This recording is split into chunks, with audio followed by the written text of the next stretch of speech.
نن بلک سبق کم وایو صرف د ایتیزم وضاحت وکړو ان شاء الله بیا به تفصیلی سبق بل ورځ وایو. یاد ساتئ یو مونږ ذکر کړی وو تیزم، دویم مو ذکر کړی وو د تیزم تفصیلی اقسام. خو تاسو ته ما د لمبي کلاس کې دا خبره کړې وه چې دا ایتیزم دا رد دی د تیزم، او دا خبره مو ذکر کړې وه چې د ایتیزم نه مخکې به طور تمهید چې تاسو ایتیزم باندې ښه پوه شئ نو موږ به وضاحت د تیزم وکړو. نو د تیزم دا تعریفات کول یا د هغې اقسام ذکر کول دا د ایتیزم د وجې نه تاسو تیزم وپېژندو. دا خبره تاسو کړې وه چې تیزم د دوو اجزاو نه جوړ کړی شوی لفظ دی، یعنی په دوو اجزاو باندې مشتمل د انګریزي ژبې لفظ دی. یو دی تیوز او یو دی ازم. دا تیوز چې دی نو تاسو وی د یوناني ژبې لفظ دی په معنی د ګاډ سره راځي، او ازم یو لاحقه ده چې اردو متبادل ته یت راوستلی شي نو موږ وی خداییت. دا د تیزم معنا وه.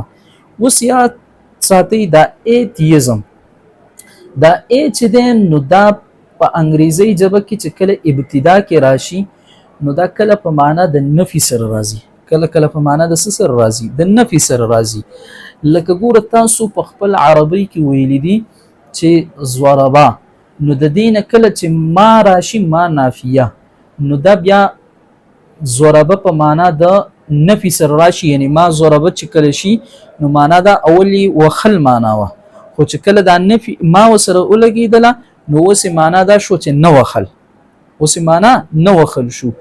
نو څنګه چې دا ما شوه یا لا شوله یا نور چې کوم الفاظ دي د عربی دا د نفي دپاره راځي په ابتدا د کلماتو کې، دغه کسان ته کې په انګریزي ژبه کې دا ای راځي دپاره د نفي. نو ایتیزم مستوی دا د دوو الفاظو مجموعه ده، د دوو الفاظو نه جوړ کړی شوی لفظ دی. یو دی ای، یو دی تیزم.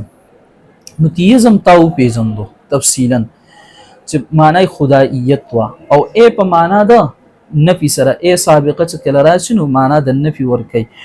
نو نفي د خداییت، نفي د خداییت دا به څه شي؟ د ایتیزم هغه لفظي وضاحت شي. بیا اصطلاح کې څه ته ویل کېږي؟ نو چونکې دا ایتیزم اصطلاح او وضع کرده د مغرب ده، نو د مغرب د فلسفیانو نه به موږ کوشش وکړو چې د دې تعریف نقل کو چې هغې ایتیزم په کومه معنا سره اخلي. چې کله د ایتیزم وضاحت وشي نو بیا د الحاد وضاحت په سبا بل درس کې بیا وکړو. نو راځه مخې ته. ایتیزم، لفظ ایتیزم انگریزی زبان کی سابقہ اے اور لفظ تیزم کی مجموعے سے بنا ہے. انگریزی زبان میں بعض اوقات سابقہ اے نفی کا معنی دیتا ہے، دادا نفی معنی ورکی، جیسے عربی زبان میں لا یا ما نافیا نفی کا معنی دیتے ہیں، لکه لا شولا او ما شولا دا چې څنګه د نفی هغه معنی ورکی. یہاں تیزم ان الفاظ میں سے ہے، دلتے کی دا تیزم دا هغه الفاظوں نے دے جس کے ساتھ جب سابقہ اے لگ جائے تو اس میں نفی کا معنی پیدا ہو جاتی ہے. چې د تیزم سره دا اے ولګي نو دا اے سابقه د انګریزي ژبې دا سو کی په دې تیزم کې د نفی معنی پیدا کی. لہذا ایتیزم کا مطلب ہے تیزم کا انکار. د ایتیزم مطلب څه دی؟ د تیزم انکار. اصطلاح کی تعریف څه دی؟ نو مغربي فلسفو کې یو فلسفي تیر شوی دی چې داغه نوم دی جولین بیجینی. جولین بیجینی، جولین بیجینی یو کتاب لیکلی دی ایتیزم ا ویری شارٹ انټروډکشن. ورکه کتاب دی انګریزي ژبه کې، پاغي کې هغه بعضې د ایتیزم امور لیکلي دي، خو اول نمبر د ایتیزم وضاحت کړی دی. نو هغه د ایتیزم تعریف په دغه ایتیزم ا ویری شارٹ انټروډکشن کې په دې الفاظو سره کړی دی. وایي it is the belief that there is no God or gods. It is the belief. دا ایتیزم یو داسې یقین لرل دی چې there is no God or gods، چې نه یو خدای شته نه ډېر خدایان شته. نو هغه عقیده هغه نظریه چې پاغي کې دا یقین ساتل دي چې نه یو خدای شته او نه ډیر خدایان شته نو دې ته څه ویل کیږي ایتیزم ویل کیږي. نو ګوره دا ایتیزم خاص شو دا صرف د خدای د وجود د انکار پورې خبره ده چې بس د خدای د وجود نه نفس وجود د خدای نه څه کوي انکار کوي دا په ایتیزم کې راځي. نو ګوره که هغه فلسفیکل تیزم نه نو هغه ترې نه هم خارج شو هغه د ایتیزم کې ته نشي راوستلی او که هغه ریلیجیس تیزم نه نو هغه هم څه شو ځکه په هغې کې تصور د خدای موجود دی. تصور د خدای اوس اگر چې پای کې خپل اختلاف د مذهبي جدا طریقه باندې مني او فلسفیکلی جدا مني خو ایتیزم د پاره به شرط دی چې دی به نه یو خدای مني نه به ډیر خدایان مني.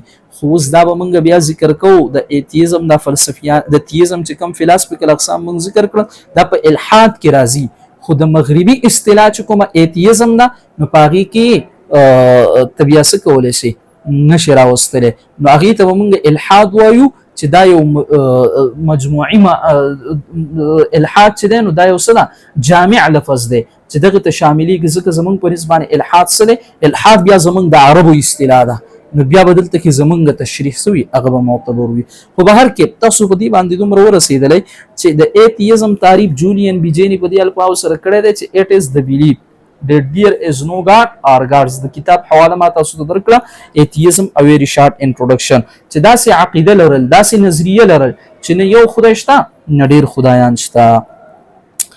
مغربی فلسفی جولیان بیجینی ایتیزم کی تعریف یوں بیان کرتے ہیں it is the belief that there is no God or gods.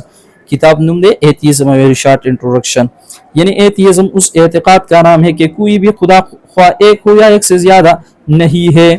اوس دلته به یو بله نقطه یاده وساتئ دا کله کله اوس ملحدین وایي دا کله کله ایتیزم والا وایي موږ عقیدې او ان دا تقلید او دا امورو نه منو موږ چې کوم دی نو د مذهب نه بیزاره یا دا قسم ان دا تقلید په موږ کې نشته بس په هر څیز باندې سوال کوه نو ته به ورته دا تعریف وایي دا ستاسو چې کوم مشر دی ستاسو چې کوم په مشرانو کې راځي جولیان بیجینی هغه وی دا ایتیزم دا اعتقاد دی دا یقین دی دا څه دی یقین دی ځکه د بلیف لفظ راوړی دی نو ته وایي دا اعتقاد نه دی او دلته کې مشر دی څه وایي دا وایي اعتقاد دی نو معلومه دا شوله چې دا ایتیزم سره دا هم یو عقیده ده دا هم سره عقیده ده. نو ګوره دلته نکته بله یاده شوله چې دی وایي موږ مذهب نه منو نو دا مذهب نه منستل دا هم یو مذهب شو دا هم څه شو یو مذهب شو جدا ته مذهب شو ان شاء الله په دې باندې وسه شو وي هغه مو ذهنو کار کړی وي. اوس راشه هر هغه کس چې هغه ایتیزم مرتکب وي نو دته ایتیست وایي دته څه ویل کیږي ایتیست ویل کیږي. د ایتیست تعریف څه دی نو چې بس د خدای د وجود نه څه کوي انکار کوي که یو خدای دی او که ډیر خدایان دي داغي د وجود نه انکار کوي ته وسو ویل کیږي ایتیست ویل کیږي.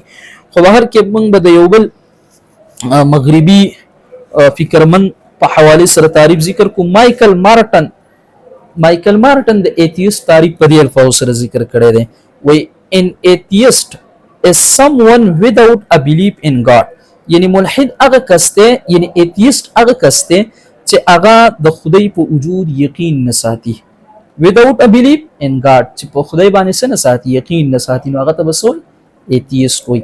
او همدغه کسان ته بیا جولیان بیجیني د ایتیست تعریف کړی هغه داسې وایي a person who believes there is no God or gods هغه کس چې هغه دا عقیده ساتي دا یقین ساتي چې خدای نشته دی نو دته به څه ویل کېږي نه یو خدای شته نه ډېر خدایان شته نو دته به ایتیست ویل کېږي. یعنی ایتیست وہ شخص ہوتا ہے جو ایک یا کئی خداؤں کی موجود نہ ہونے کا یقین رکھتا ہو چې دا غي څه کوي یقین ساتي چې نه یو خدای شته نه ډېر خدایان شته.